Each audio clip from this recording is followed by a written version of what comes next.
the dev side, which is one of the things I was really looking for, there was an awful lot more emphasis on no code.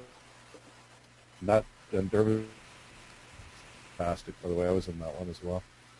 And I'm sorry, you cut up a little bit when you said that. What was that?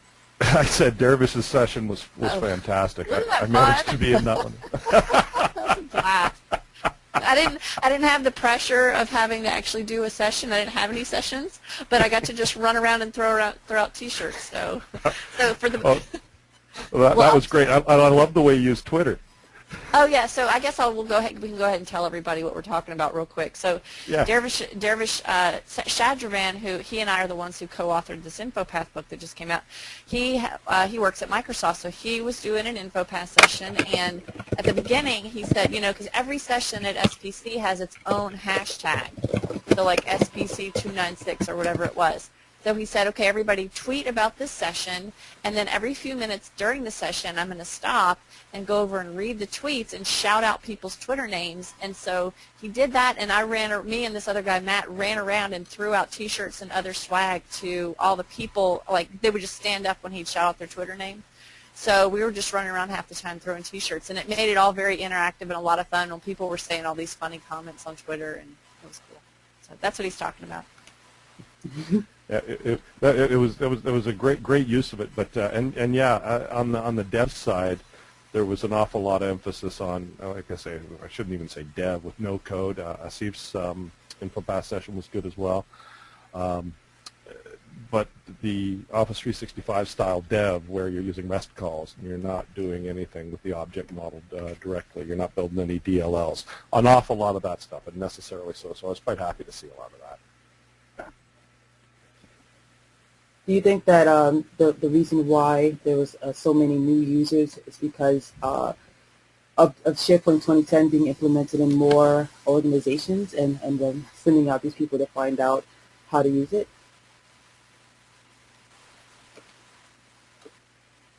Yep. That's the answer in a nutshell. So it's a matured product. It's definitely maturing, and between that and again with 365 increasing its reach dramatically, I'm not surprised. All right.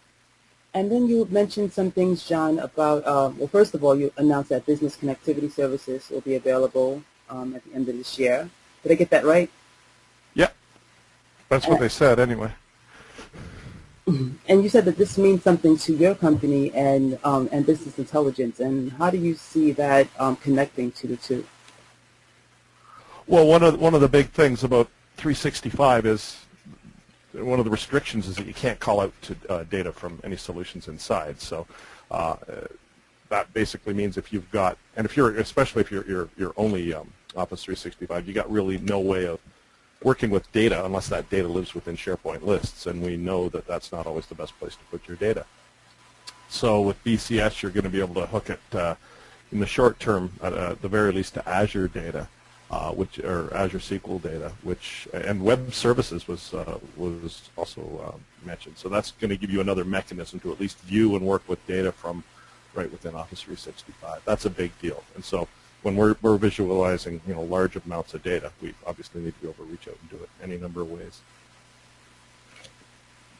All right. And last but certainly not least, you were talking about Denali, and there was some movement in that, and I think you attended a lot of different sessions in regards to how it's being positioned in SharePoint. Yeah, it's like my blog; it's all over the place. Yeah, so on that side, on the data side, that's one of the, there wasn't much new, right, at the SharePoint conference. It was all about some best practices and right. that sort of thing, which is exactly what was expected. So new, I mean, for SharePoint, BCS was about the only thing, BCS and 365 was about the only thing we heard. Denali's new, and it's bringing some interesting things to the SharePoint platform. I was aware of a lot of them. I wanted to see, some demonstration methodologies, what they're saying now. There was a couple of, first time I'd heard a few of these pieces of information, like when Denali was going to be released. That came out in one of the sessions on Crescent, which is now called PowerView as of yesterday. Oh, interesting. Yeah, Yeah, I saw there's- Power View somewhere, and I was like, what the hell is that? yeah. Power View is the new name for Oh, Crescent. okay. All right. I guess it makes more sense. Crescent is yeah. so arbitrary. No kidding. And With a Denali is capital now. V, capital V, by the way. That's right. That's right. And I believe there's a space between Power and View, but I'm not 100% sure. How Laura? dare they put a space? Denali. Yeah. Denali is now SQL Server 2012. It's no longer a code name. Oh. What's the I other did. one? I heard a Yeah, lot about there's- it, but I didn't get to go to those sessions. I'm going to watch them later, though, since they were all recorded. Yeah, you should. You should. There's 2 good sessions on Crescent, 2 good sessions on, I should say, Power View. What's new in Power Pivot is pretty impressive too. You'll love it too from a no-code standpoint in particular. You can Well, really I do a ton of SSRS, so it's not one of the things that I blog about a lot or talk about a lot, but I do a lot of, SQL Server reports and just SSRS in general, so it's good to be able to compare that with the new stuff that's coming out and why Yeah. and when you would use each one, Absolutely. The best way to think about, I think, Power View is if you know about have you ever worked with Power Pivot at all? I've played with it once. Okay, so fair enough. But Power Pivot basically lets a user in Excel go out to different data sources and mash things up and then be able to analyze that data in a real cohesive way. You can upload that into SharePoint, and it basically, when you do that, it creates an analysis services engine in the back end.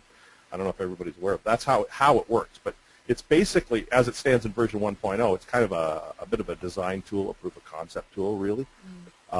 So Crescent is to reporting services in many ways what Power Pivot is to analysis services. It's kind of a design, and it's kind of for the end user. It's the self-service side of the BI.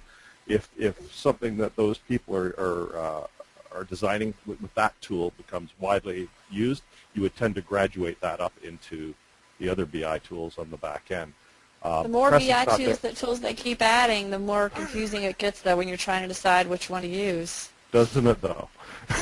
Well, that's the beauty is you can take those enterprise-style BI tools on the back end, just isolate them to IT. Nobody really needs to know about them. And things like, I know, things like Crescent and Power Pivot you expose through SharePoint. And in the case of Crescent, SharePoint only. It's the only way to use SharePoint, or to use Crescent is if you're using reporting services in integrated mode. It's actually a component of reporting services in SQL Server 2012. So anyway, there's an awful lot of stuff. Go ahead. I was just going to say, while we're talking about all this cool new stuff, I just want to tell everybody that I posted a link to all the pictures I took.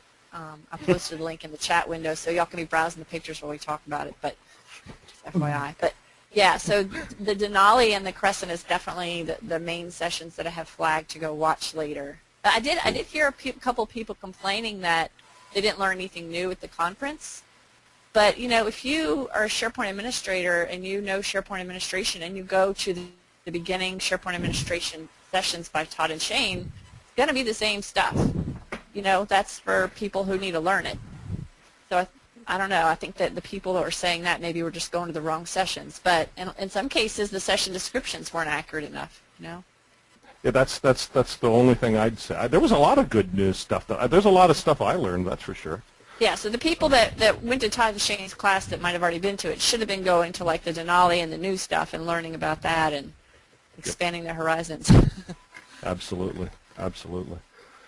Just to finish out some of the new stuff in Denali, if you've ever you've worked with reporting services in SharePoint. The biggie is that reporting service is no longer an add-in. It's now a shared service, a complete full-on first-class citizzen. It's not the red-headed stepchild anymore. That's right.